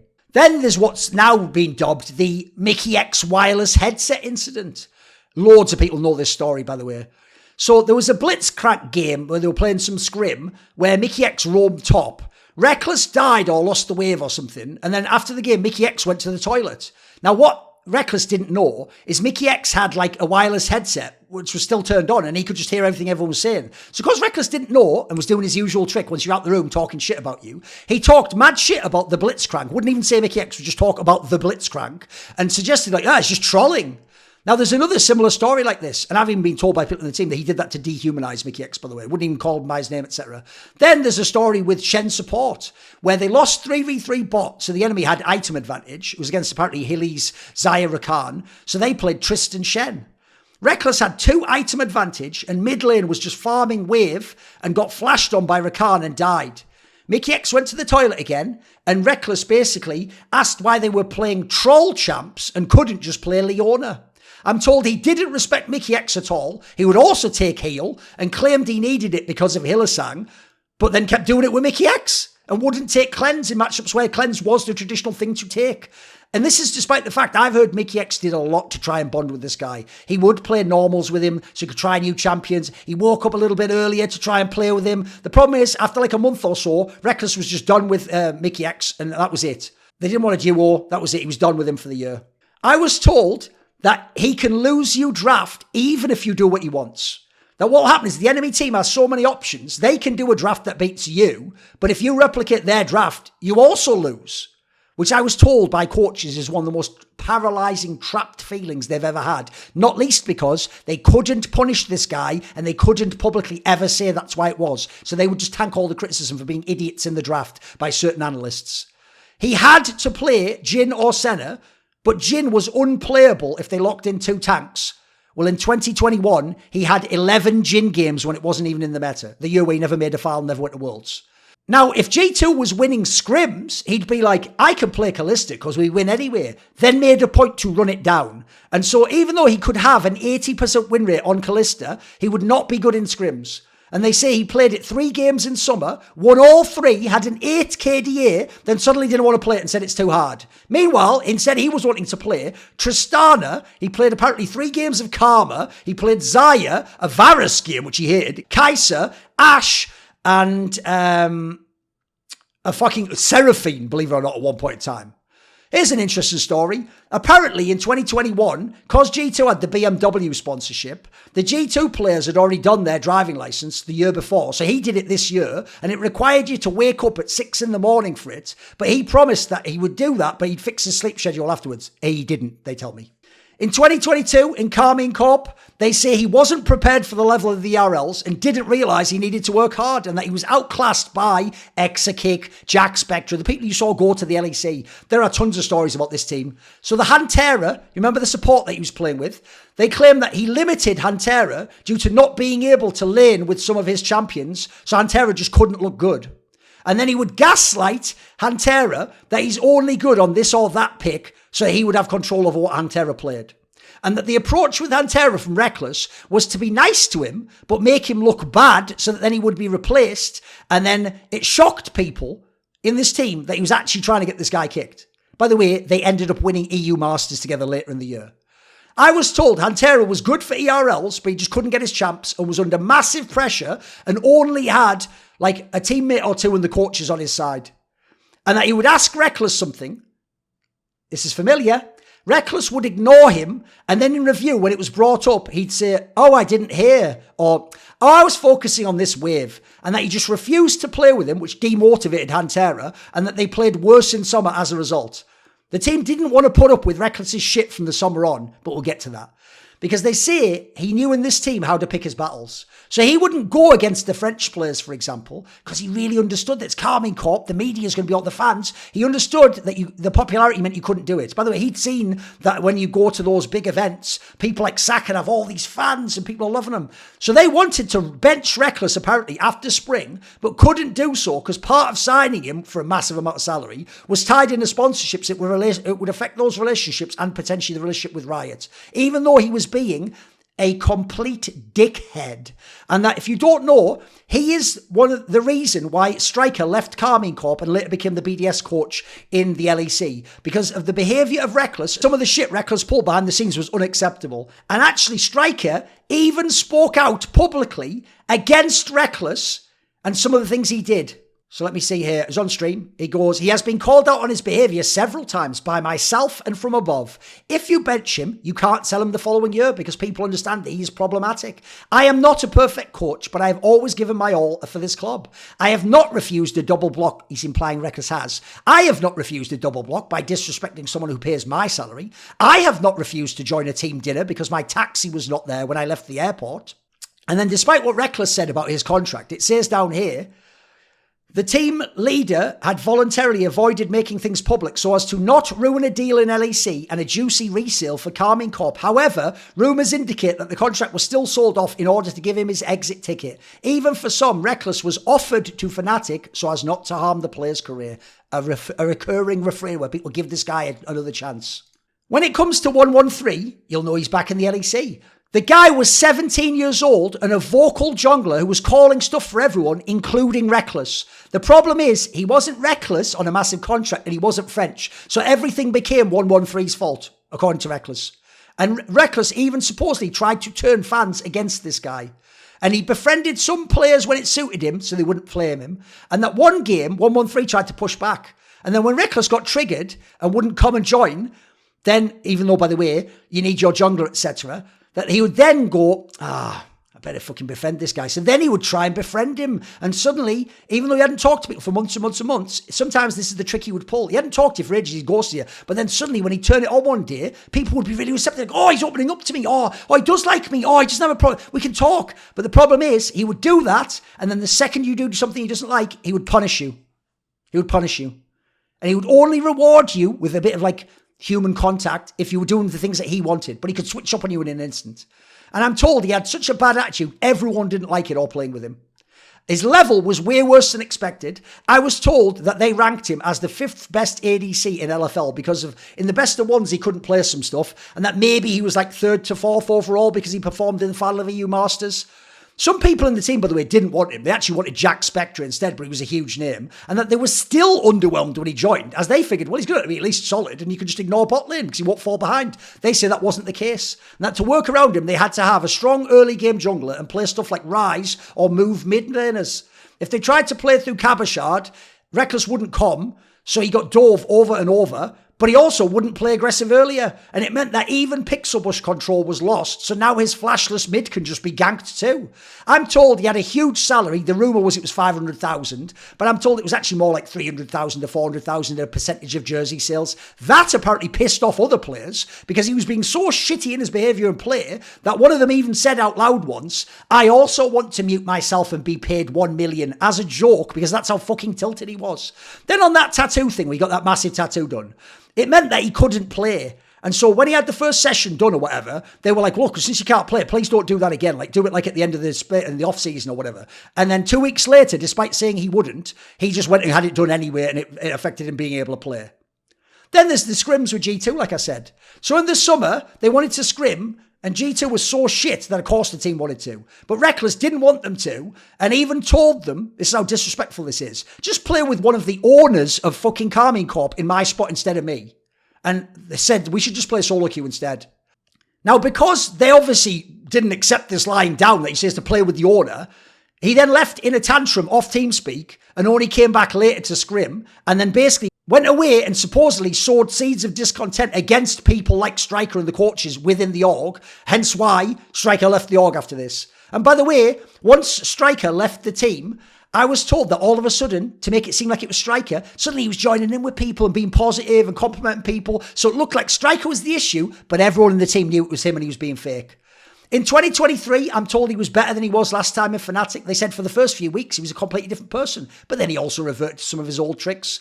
Oh yeah, and you know that role swap that he did at the end of his time in FNATIC? That is why he benched himself. He didn't. What I'm told happened was, the timing was that they were going to bench him as ADC, but that FNATIC was kind to him and let him pretend it was a career pivot and didn't say that they would have benched and replaced him. And actually, that it was totally inappropriate in light of how he played with supports. And they even predicted that he wouldn't commit to it because he would have to get so much attention for being bad early on. He obviously just didn't play for ages after that, did he? Let's talk about some off-season moves.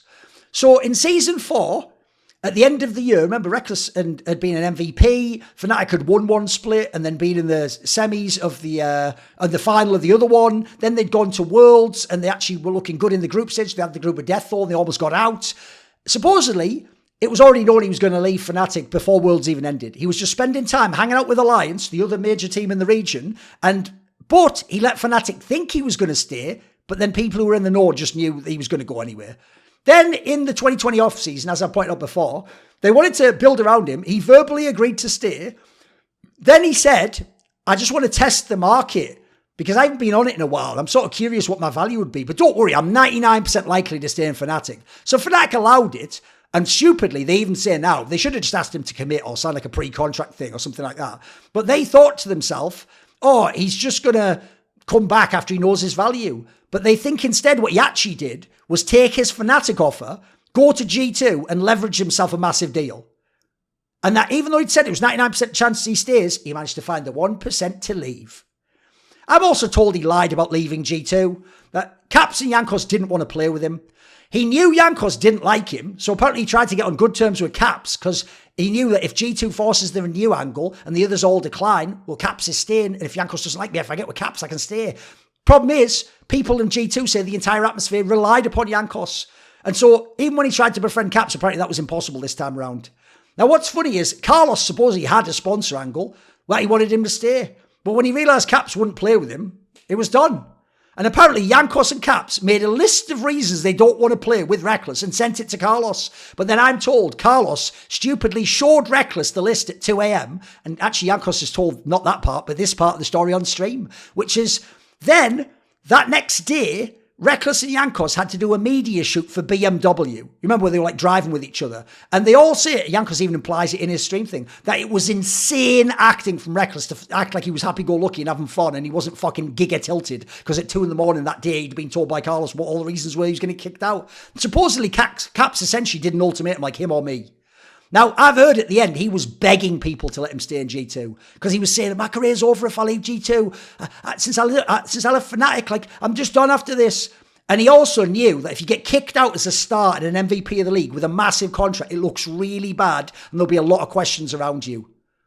By the way, Rekkles once did a stream where he talked about what happened in G2 and about his contract. And what's weird is he explains that in his contract, he signed a deal. Remember, he could have stayed at FNATIC. He signed a deal where he got like all of his salary if he was still playing. But then if he got benched, he got 6% of his salary. And that his lawyer even brought this up before he signed. But he told his lawyer, nah, don't worry about that because I'll just play really well, Smurf sort of, and I won't get benched. So what's weird is he agreed that he was fine with that contract, but then he implies they screwed him because they benched him and that they went out of their way to bench him. Not what I've heard based on the stories I've heard. Also, I'll just show you something very quickly. He also forgot when he was telling this story, something he'd said previously on his stream. Sadly, I don't think the VOD exists anymore. If you go down to here, he says here about it. Rekkles opened up about the difficulties he faced while exiting the organisation and claimed that G2 was trying to control his options. If he says that, he better not himself be fucking with them. Listen, I didn't want them to get money for me. What? So it's implied he also was fucking with G2, even though he now paints it as they were just fucking with him and he's a lovely guy. And I'm sure they didn't want to let me go to whichever team I wanted. I know that for a fact they won't let me go to any team I wanted. Last year was a situation where we were enemies. Now, when he returned to FNATIC, I'm told it's possible FNATIC was the only place he could have gone. That FNATIC didn't do their due diligence on the Karmine Corp stories and just assumed he was Rekkles.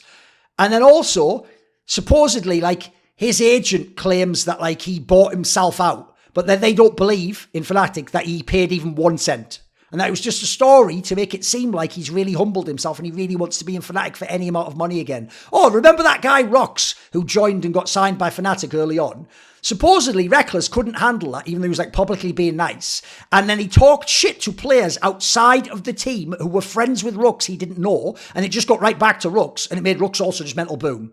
And supposedly, some people didn't want Rekkles in this FNATIC. They actually would have preferred, no joke, people like Flackhead. But certain other names wanted him for skill reasons and thought they could win. Oh, and the whole role swap thing. Supposedly, he turned down an offer from Rogue Koi to play in their team because he didn't want to play champions like Janna that he was practicing because he hadn't played enough in support and he thought it would damage the Rekkles brand to actually play in LEC again. If you don't know, he's never since played in LEC again. The problem Rekkles had was eventually teammates behind the scenes started talking. People from FNATIC would talk to G2 and people in Karmine Corp would go and ask someone from G2. And eventually it would not only get out, some of the people who were wronged by this guy would actively reach out to other teams and players and coaches and tell them the stories. And so insiders knew the stories of what this guy did.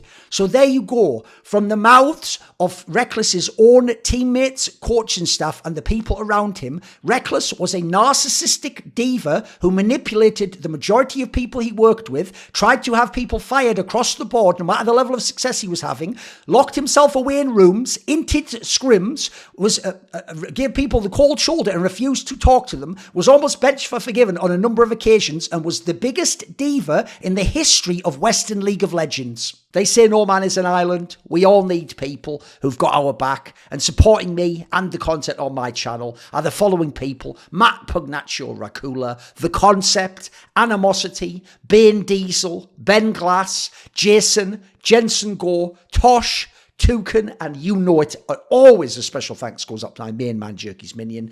Do you want to ask a question for my video AMA? Do you want to take part in one of those lengthy discussions where I talk about whatever topics are on your mind? Do you want teasers, find out who the upcoming guests are, or maybe even to suggest a guest or a topic for my content? If any of those perks or others catch your fancy, well, put your money where your mouth is and join the Skrilluminati today, where? In the Patreon link in the description box below.